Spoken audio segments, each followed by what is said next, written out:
We know it's not been an easy season for us at the moment. We're in a difficult way, albeit on the weekend we did beat Southampton 5-0, which was a bit of relief from the terrible kind of form we've been on and all the question marks about the manager and is the squad good enough, all these kind of things. Obviously, going into that game in Southampton, a lot of people, I mean, I was watching your podcast, I think one of your guests, guest or co-host said that if Ange doesn't win Rangers, Southampton and Man United, he has to be sacked. I think they were quite harsh on that. So I guess the question for you, I go start with Johnny. After that win against Southampton, has any pressure been relieved on Ange? Or, you know, if we do go and lose against United, are the knives still going to be out for him? I was thinking about this earlier. I think when any manager wins a game, the pressure comes off. Although I remember Ozzy Ardiles getting sacked after a win against West Ham. So you never know with this football club. But I think the pressure would have been obviously multiplied had he lost. We've won. It was an excellent win. Has the pressure come off? Yes. Yeah, naturally. I think you win a game like that, the pressure comes off. Had we drawn, I think the pressure would have come on. I think what's happening at the moment is there's a lot of momentum growing. Spurs fans starting to wonder, is this working? And obviously there's a lot of noise externally about the club from top to bottom, but focusing on the manager, I think a lot of fans are starting to wonder. But what's also happening is that pundits are starting and journos are starting to question it. And I think that starts to push the pressure up a little bit. So naturally, a win anywhere takes the pressure off. A win at Southampton only takes the pressure off, personally, for me, a little bit. And I think he's got a really, really tough run coming up. We've got United, we've got Liverpool, Forest, Wolves, who love to beat Spurs. One of those strange bogey clubs that we have. So I think to answer your question, yes, the pressure's come off a little bit, but for me, only a little bit. Do you feel like the manner of the wins we've been getting this season might be what is kind of saving him? Because I was thinking about this the other day in terms of, obviously, let's be honest, managers have been sacked for less in terms of what the position that we are in at the moment under Ange Postecoglou, 10th after 16 games. You know, the form's been very inconsistent for a while now. But I was thinking, like, let's say we were winning games like in the manner like we were under Nuno, where we were having like one shot a game and like it was a cross that went in where it missed everyone and like we were just winning 1-0. And if those were the kind of manner of the wins we were getting, would he still be in a job? Do you think it's kind of like how convincing the wins have been has just kind of saved him? I don't want to talk for Gary here because Gary will have his opinion in a second. But Gary's always been saying for a long time we're very, very close to being a good team. And I don't think he's wrong, but it's taking a little bit longer to get there. You love your stats, Sim. Every league game we've won this season has been by 2 goals or more. Every game we've lost has been by a single goal. You look at the league table, Chelsea have pretty much got the same goals scored, goals conceded, but they're 11 points better off.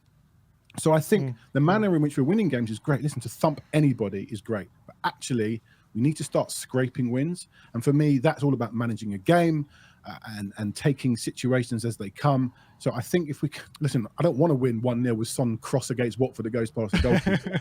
Like Fulham, we needed to see that game out and win it 1-0, and we didn't. So I think, you know, you haven't asked me this question, but if you ask me if I want Ange out, the answer is no. I want Ange to sort it out. And I think finding that balance and scraping those wins, look, go out with the mindset you're going to smash a team, great. But it doesn't always happen in games, certainly in the Premier League. So manage games better, and then I think we will be where we want to be. And I think the other thing to that is, as much as that might be saving him, and it could be a blessing, it's also a curse, because as Johnny says, we're not eking out those 1-goal wins or turning those defeats into draws and picking up those points with hard-fought wins. You know, the reality is, if we're not blowing a team away, how confident are we in the 70th minute that we're going to see it through? Like, I agree. I don't want to be seeing a scrape through 1-0 with, you know, Conte, Mourinho, Nuno type of performance. At the same time, when you're 2-0 up at home to Chelsea after 15 minutes, quite happy to see us really go into quite a deep block and make it really tough for them to score and hit them on the break. You know, I don't mind that. And to me, that's what we should have been doing. And that's where the criticism lies when it comes to those sorts of results, in my view. I hear that, and I was looking at some more stats. There was a graph I was seeing about position in the league compared to goal difference after 16 games. And after, obviously, we've got plus 17 goal difference. And the stats showed in the Premier League history, no team has ever been outside the top 4 with such a strong goal difference after 16 games. And we're 10th. Yeah. Which is crazy. But for you, Gary, obviously, as you were saying, I know at the beginning of the season, I mean, look, I've been watching all your episodes, and at the beginning of the season, you were very much like firmly like convinced, or not convinced, but very excited about where we're heading as a team and the football we're playing. I've definitely seen you waver in the last few weeks about, frustration about game management and all these kind of things. For you, like, when in terms of where you stand with Ange Postecoglou, is he a few losses in a row away from you think being fully Ange out, or are you still kind of willing to give it more time in terms of, is it just like, to see where we are at the end of the season kind of thing, or are you like very much he's on borrowed time at the moment? You talk about like where would I be if we have a few losses? It's not as granular as that. It's how have those losses come about? How have we played? What's actually gone on? At the beginning of the season, I thought we had a squad that was capable of challenging for top 4 and capable of pushing for the Europa League. So my ambitions for the season were, if we finished 4th, 5th, 6th and won the Europa League, that would be a great season. And that's what I thought the squad was capable of. So when I spoke at the beginning of the season about having a squad that I was fairly happy with, in that regard, yeah, it's not a squad that's capable of challenging for the league. We know that. We're a little way off that. But I did feel confident going into the season. And I think, people are getting sort of very upset about squad depth and this and that at the minute, while simultaneously expecting us to go to Bournemouth and win. Well, there's a bit of a juxtaposition there, right? Either the squad depth isn't there, in which case you say you go to Bournemouth and don't expect us to win, but everybody did expect us to win. They expect us to go and get a result. So where my frustration is at the minute is very much in some of the usage of the squad. I've been banging the drum for Jed Spence. I'm over here on this pod. I'm the chairman of the Jed Spence fan club. I cannot for the life of me understand why he hasn't been used a lot more than he has. And hopefully, the other night he started to show why we think that. I know you guys think that as well. I've been watching, but you think similarly. So I think there's been problems in terms of the usage of the squad. But as I say, it's also tactically for me where I think I love Ange's principles. I love his philosophy. I love what he stands for. And I don't want him to give that up. But I do think there are times when, for example, against Fulham at home, when suddenly we're hearing that squad read out or that team read out and Solanke's out of it, never mind anybody else, right? It's another one and everybody's going, oh, God, blimey. In games like that, get gritty, sit in. You haven't got to go and smash teams every single week. You can dig out the results. And that's where my frustration is coming a little bit. You're right about his principles, but what happens to your principles when you die? They die with you. Like, sometimes you just have to temper it a little bit. Yeah, but where I'm wavering is, I'll take Rangers away, for example. Everybody's sort of talking about this front foot football that we're meant to be playing and so on. And if it was front foot, hell for leather football all the time, then there may be one thing. But Rangers was, I'm sorry, it was boring. It was a dross game. I thought both teams were poor. There wasn't much going on. So I don't know, like, just sometimes where my wavering has come has been with Ange getting things wrong. I think substitutions as well against Fulham, against Bournemouth were wrong. And so that's where the wavering belief in Ange comes a little bit. But I do think that if we get players back fit, then we can really have a strong second half of the season. Yeah. So I stick by what I've been saying. I think we are closer to being a very strong team than people realise. I agree. I think, look, having 10 first-team players out like we did on the week, be it we won 5-0, but, 10 first-team players, that would take its toll on any squad, let alone like us, where if that happens, I know if Chelsea had 10 first-team players out, they've probably got like another 10, 20 million signings in there who they've spent £1 billion. So like there's probably players that they're not even getting a look in their squads at the moment who will probably make our squad at the moment. So it definitely hurts us, and especially Richarlison's had continuous injury problems. We've got three at the moment first choice centre backs, three first team centre backs at the moment out. We saw when Arsenal missed like Saliba for an extended period how much that was one centre back and how much that hurt them. Odegaard was out for a couple of months at the beginning of this season, how much that hurt them. Okay. And they still can't. Yeah, exactly. So like people say injuries is just an excuse, but I think it is an excuse for one-off games. But when it's an extended period, I do think that is something that you have to kind of caveat with. But then is there not all the more reason then that you need to utilise your squad, right? We were told in the summer that we're not going after a central midfielder because we're so happy with Graham Bergvall. We're not going after a fullback because we're so happy with Spence. There's 3 players there that are fit that could have taken many more minutes to relieve the pressure. Yeah, they started 3 Premier League games between them now. Right. And 2 of them were on.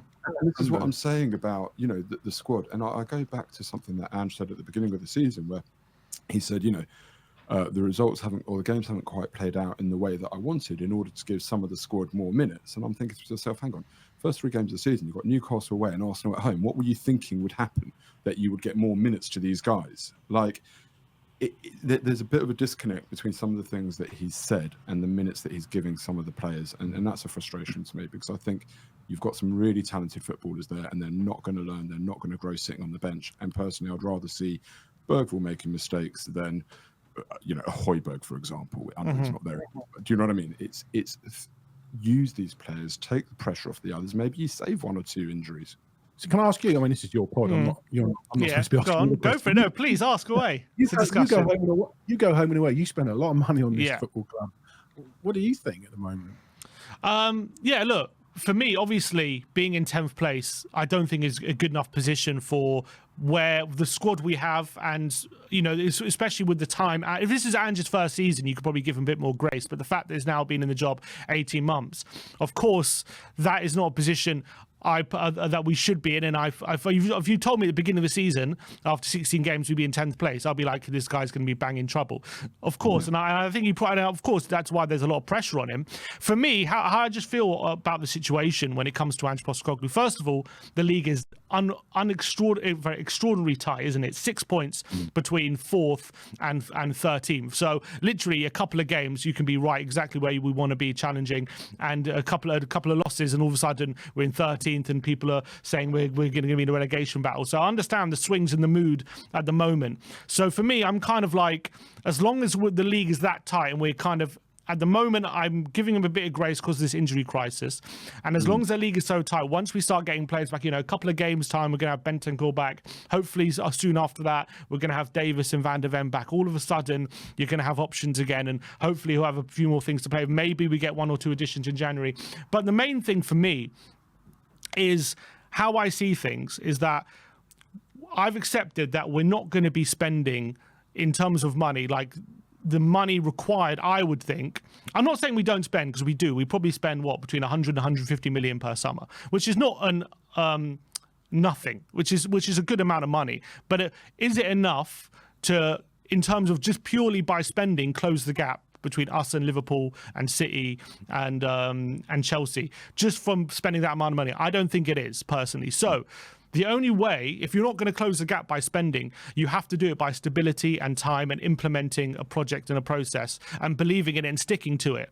And obviously doing that with the investment that we're doing alongside it. But that's kind of the only way we're going to do it. If we keep chopping and changing and having no stability and just keep thinking whenever something goes wrong, we have to bin the manager when they go through a hard period, I think we're just going to keep going in this cycle where a good start and then we don't have the investment to keep up, so we bin the manager and then sign another manager, and then we have another good start and we kind of have a bit of an uptick, and I don't see that going anywhere. And for me, I think, which is positive in a weird way, I think in regimes gone by, like Mourinho and Conte, whatever, Ange would have been gone by now, I think, if we weren't going in a different direction. So I like that he's still here. I like that we've kind of stuck with him for now. And I want to see us just basically go through a process, go through this project and see where we come out on the other side, instead of just we've hit a bad run of form and we're 10th in the league in a snapshot in time and bin it all off. And I think for me, as I said before at the beginning, like if we were winning games like we were under Nuno or even like Mourinho, where we're scraping through and it's not exciting, like, and even like, or even like let's say like Ten Hag was winning games, like you're winning, but you're not convincing when you win. You're not even winning well when you win. When we win, we do win well, and I see enough in those wins for me that I do want to see more of that kind of football. And do I believe, like, am I certain that he can get it done consistently? Obviously, right now the jury's out because he hasn't done it. So, apart from the first 10 games. So, I'm not going to sit here and say he's definitely going to get that football consistently. I'm convinced of it, but I'm willing to give it a go. I'm willing to see it out. I'm willing to go through this little bit of short-term pain for what could potentially be a lot of upswing. And yes, at the end of the season, if we're finishing in 10th place and we haven't won any trophies, then yeah, at that point I can say, probably let's go in a different direction. But right now we're midway through the season, the league is so tight, like I don't see any upside in changing the manager right now, apart from maybe there'll be a bit of short-term upswing, which we've seen before. Yeah, I agree with that. I there's no point sacking him now. There's not anyone out there. That shouldn't be a reason not to sack your manager. If he's not going well, you sack him and you deal with it. But you're right. I just think he has to find a happy medium, or a medium, in not happy for him, but in certain games. Otherwise, I agree with you, but we will just continue. Even if we sign players that we might think are better than what we've already got, I think we'll still continue on this roller coaster unless he's a little bit more pragmatic. But what? But in terms of being pragmatic, we have conceded the third least goals in the league. Like, does that need to be top? Like, you know what I mean? I understand. Like, and he also, like, is the criticism we concede too many chances, too many goals? Is it criticism? Does he rely too much on intensity? And I think that might be the main issue. Up until the last couple of weeks, this is something that I've been banging on about. That actually, not only is our defence on a par with Arsenal's and you know all the other sort of top teams behind only Liverpool, actually our XG against, and I haven't looked at it in the last couple of weeks, but our XG against has been second in the league, like, you know, second top, so the second lowest XG against in the league. So the idea of pragmatism and so on isn't there in the sense of that, but it is sort of just in the sense of when, like we said at the beginning, when you're 1-0 up against Fulham at home and you've got injury crisis, just grind it out. Show that sort of strength of character. When you're 2-0 up against Chelsea and you've been gifted 2 goals in a game that probably not many of us had too many hopes for, but suddenly you're 2-0 up, grind that out, dig in, show that. Whack a long ball into the corner, whack it up to Solanke, who was, he was owning Badiashile. It is things like the pragmatism isn't about sort of the XG against and so on. It's more about things like, at the moment, we're the team that gets the ball back into play quickest. Well, why? When we're 2-0 up against Chelsea, that's the thing. That I agree with you. I think a big problem at the moment, especially, but I think in general, is that he kind of wants to be the most intense team in the league at every phase of play, at every moment of the game. And sometimes we need to slow down. I don't think it's necessarily being pragmatic. You can still be like, we need to look for more goals going in a certain way, but it's always like we have to be going at 100 miles an hour the whole game. And I think the pressure that you're putting on players doing that, both physically game after game, as well as mentally, you know, I know like the likes of Sarr and Basuma got a lot of stick for the rash challenges they made, but when you are playing at 100 miles per hour the whole time, you don't really have a moment to take a step back, breathe, absorb, clear your head, go again. You see Fulham doing it all the time. The Leno 5-minute injury. You see Arsenal doing it all the time. I'm not saying I want us to be them, but there is a bit of gamesmanship that you can bring in. There are those niggly little fouls you can make on the halfway line. There is a player going down for a minute or two with an injury to take the sting out. And Forster, I think somebody else on our pod said it a little while ago, is one of the most experienced keepers in the league. And if he was playing under a different manager at 2-0 up, you can guarantee he would not have got the ball back in play so quickly. And yet there he is. Put it down, bang, and we're off. Why? Guys, chill out. Yeah. That's the pragmatism that I think we're talking about. Yeah. But is that not maybe the consequence of, you know, having a very young squad like we do? I think it's the second youngest squad in the league. Even the signings that we've made for big money, like Van de Ven is like very young. We've got, you know, Doggy, Sarr, only in their second seasons in the Premier League. Obviously Gray and Bergvall and players like that we've signed who are obviously teenagers. They're going to have a prominent role in the squad. Is that not something maybe that comes with time? That learning that game management, it won't come immediately. Chelsea have got the youngest team in the league. We've talked about the stats being similar in the league table, but they're 11 points better off. And Maresco talked about, he kind of gave this almost like a little dig really before the game, where he said, "Oh, we almost know how Spurs are going to play, and that's great for us." And he was talking about how he looks at every game. What he said was, he said they asked him about his wins against, I think it was Brighton and I can't remember who else it was. There's another team. And he said something on the lines of, look, we've got our philosophy and our principles, but we know that Brighton play a high line. So obviously we prepared to attack that high line. And then in the other game, whichever one it was, I can't quite remember, he said, and in that game, we know that they sit a bit deeper and we'd have to break down a low block. So we worked on that a bit and we adapted the way that we play. And the dig was we adapted the way that we played according to the opposition without sacrificing our philosophy. And that there to me was like, yeah, okay. I mean, Sim, you were at Bournemouth. We had the whole when Ange came over and he got a bit of stick for the first time. That'll be the first time he's had any stick as a manager for a long time, probably since that famous interview he had when he's with Australia. Listen, Yokohama, they loved him. Celtic, they absolutely adore him. He's been on a good thing here at Spurs for 16, 17 months. And he went over and he said, that was on me. And I felt that was a penny drop moment for Ange. And whilst we're in this injury crisis, there's not a lot he can do. It really is the old cliche, take each game as it comes. I've just got a feeling and a hope that Bournemouth game, when Ange got some stick, he's like, right, this is possibly the biggest club he'll ever manage in the biggest league in the world. He does not want to mess this up. So I'm just wondering whether we might, when everyone comes back, it's probably not going to be till the turn of the year. We might just see whatever the word is, whether it's pragmatism or something else. I think we might just see a little change, and I kind of hope that we do, because I think that's where we'll get to Gary's and other people's belief that actually we're a proper team. You know what's the situation for me is I thought the team has had two coming of age moments under Ange. One was last season, 4-0 away at Villa Park, and one was this season, 4-0 away at the Etihad. And both those games, I was like, this should be a coming of age moment for this team. This should be a moment where the team really kicks on. And we've completely collapsed in the aftermath of both those games. It's so frustrating.